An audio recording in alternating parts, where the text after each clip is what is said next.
I just got done checking the valve clearance. I went online and found the little PDF on how to do it. It's a lot of freaking cans, man, compared to the 22RE. I done the valve clearance on a 22RE and it's so much easier compared to this style here. But we checked all the valve clearance and everything is within specs. Everything is within specs, so that's good. So we're not gonna mess with that at all. And next couple days here, our valve cover seals, our valve covers, gaskets, everything will be here. So all the top end will be completed, and we should be getting ready to rock and roll soon. Hello and welcome back to another 3.4 swap vlog. This is vlog 11, and on our previous vlog we went ahead and showed you guys all the new parts and all the cool stuff. So in this episode I'm just gonna talk about what I done for the installation rating. I'm not gonna show you guys any of the installation because I didn't film any of that stuff, and most of that stuff you guys pretty much know how to do already if you guys are gonna be doing a 3.4 swap. So I was able to go ahead and let's start from over here. So I went ahead and installed all the valve covers, the spark plug grommets, but I did make one mistake. When I was installing the spark plug grommets on this valve cover, the first one, I put them in the wrong way and it wouldn't go in. So I ended up using a flathead to pop them back out, and it made like a small cut on each of them. So right now they're in the right way, but right now it has a small cut inside of it.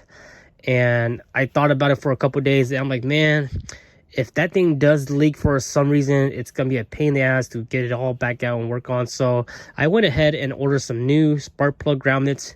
So in the next couple days here, I'm gonna remove this valve cover and replace these spark plug grommets. But on the other side, everything's good on that side. So make sure you guys, lesson to be learned, make sure you guys put the little spark plug grommets right here in the right way. And it has to slide right into the spark plug too. That's the thing. So we went ahead and did that. Also clean all these half moon. We went and cleaned all that up. Put new our black RTV. I went ahead and installed the exhaust manifold with the new gasket. We went with the rim flex and the new bolts and stuff like that. Side's good. Everything's good on that side. PCV valve with the new PCV valve grommet, that's on there. And then if you guys remember, I was having issue with my crank. I wasn't able to take out this bolt. It was super rusty. It's a bit more clean now because I've been using it back and forth. But I was able to finally get this bolt off. So I went ahead, or let's start from the beginning. I tried using my Craftsman impact, my electric Craftsman impact, which has like 450 foot-pounds. That didn't work. Homeboy Eric stopped by with his Milwaukee impact, which is supposedly like over 500 foot-pound or 1,000 foot-pounds. That one didn't work. And then we used his air tool and then also hooked it up to a CO2 compressor instead of an air tank. That didn't work. And then I did a other method which finally worked, and I'll go ahead and show you guys that. So the method I did was I went ahead, and you guys are pretty sure you guys all know this already, but I went ahead and put two, it's really dark there, but I went ahead and put two flywheel bolts in there, and then I put the wrench in between. And you guys probably know this method. And the reason why I didn't do that in the beginning is I didn't do it in the beginning because I knew about this method, but then for some reason I was having a brain fart, and I thought that since the engine's on the stand, the flywheel bolt is too long. And then at the last resort, I decided to try it, and then for some reason, oh, there is enough space for the flywheel bolts. I put the flywheel bolts, a wrench, and then I used my 2-foot breaker bar along with like another 2-foot pipe extension, and I just yanked it, and I had to pull really. I was pulling it counterclockwise, and this engine was almost tilting. And then a few snug, it took me like less than like 2 minutes, and then a few snug, and then kaboom, it popped the bolt, and the bolt was like super rusted. So the bolt was super rusted, and we are going to use a new one. So this is the new one. Toyota do recommend you use a new one if it's like the last resort and you have no choice, then guess you can go ahead and use your old one. The harmonic balancer, it came out really easy. I didn't have to use a puller, but before that I was heating up this bolt here. When I was using the air tools and the impact tool, I was heating this thing up with torch, and the torch was so hot that it it melted this weight here. So this weight here is supposed to look like this. It's one solid piece, and this weight here is like a counterweight, guys. So this is very important. This is what keeps your crankshaft balanced, I believe. So if you were to install it like this right now, I think it will work, but I know that your engine might be kind of out of balance. So this thing here is basically held by this little glue thingy. It's like heavy duty glue or something. So that piece was bad, so we're just gonna put this in the spare part bins. And then I was able to get a new one locally, so I was able to get this locally, and then we're gonna install this one here. We're gonna install this one here and then go from there. I just haven't got time to do that yet. When it's time to torque that down, I'm gonna use the same method. So I'm gonna put the wrench behind there so that I can hold the crank from the back, and then I'll go ahead and get like a 4-foot pipe or something like that. I have a torque wrench, but I don't think my torque wrench goes up to 217 foot-pounds. So besides that, we did all that. We did the new water pump. You can see here, this is a brand new water pump, brand new thermostat. This is the tensioner, the idler tensioner. So this thing has a brand new belt inside of it. You can't really see.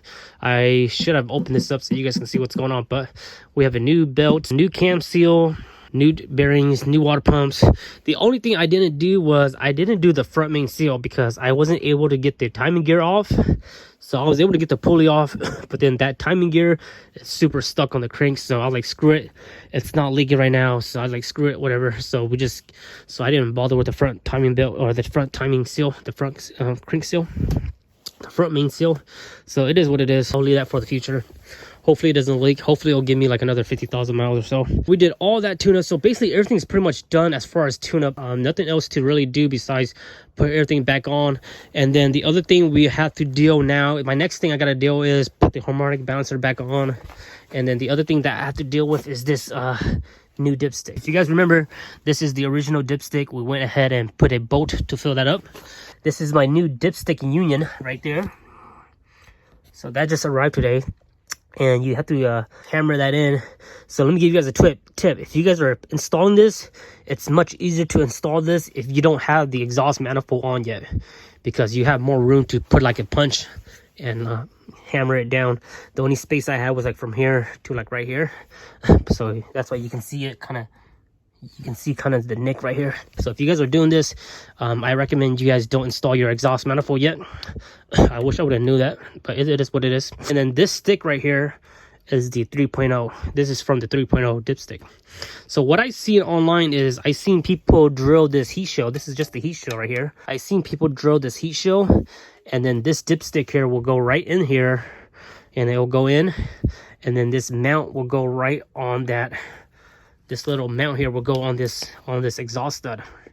So I'll go ahead to if I have to remove this exhaust stud, it's totally fine.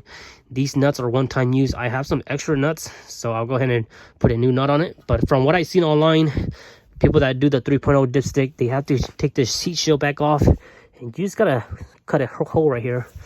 And you can see right here, there's plenty of room. So I think that's what I'm gonna try.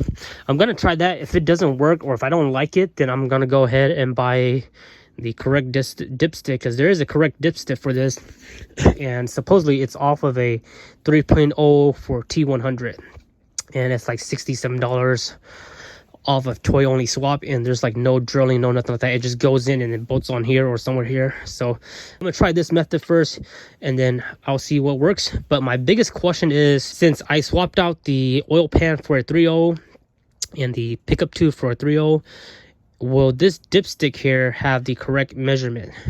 So I don't know if this will be the correct measurements as far as oil, because if you guys don't know, the 3.4 takes about 6 quarts of oil, and then the 3.0 takes about 4.5 quarts. When I do my 3.0 oil change, I only put I pour the whole 5 quarts in there.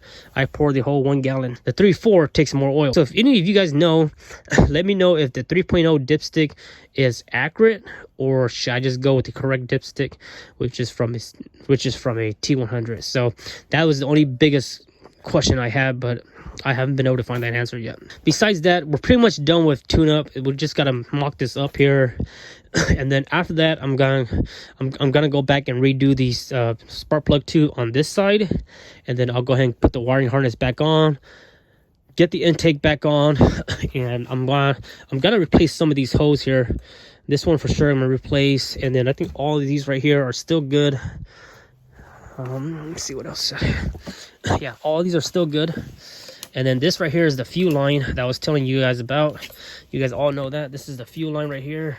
It's still really loose because I wanna make sure that when I put the intake on, the intake manifold on, I want to make sure I have it at the right angle, and then I'll go ahead and tighten it. So this is it right here. We've done a really good progress so far. Really good progress so far.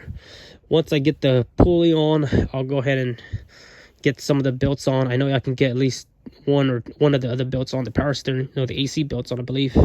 Once we have this thing here is almost done, just gotta get the last thing buttoned up, and then right now we are just waiting on our wire harness and our crossover pipe to be done.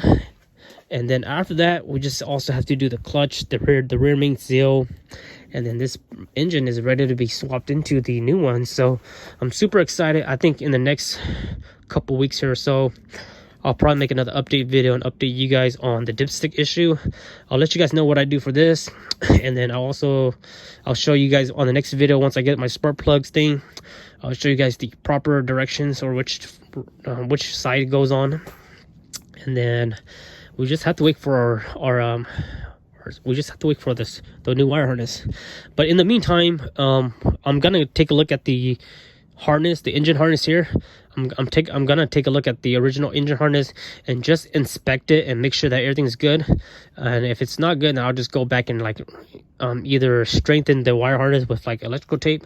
So it's always good to go back and look at the wire harness and just inspect, make sure everything's good, nothing's kinked up or anything like that. And then if any of the electrical or if any of the wire harness needs to be repaired or anything like that, I'm just gonna go and repair it with either electrical tape or just strengthen it, because a lot of that the wire harness, a lot of that has this is it right here. So this is the wire harness. So I'm just gonna go look at all the wire harness. This is the ECU, but for this stuff here, I'm just gonna go through it and make sure that all this stuff is still good, and then either re-strengthen it with a electrical tape wrap or something like that. But for the most part, it looks really good. So that's pretty much it, guys. This is the 3/4 dipstick.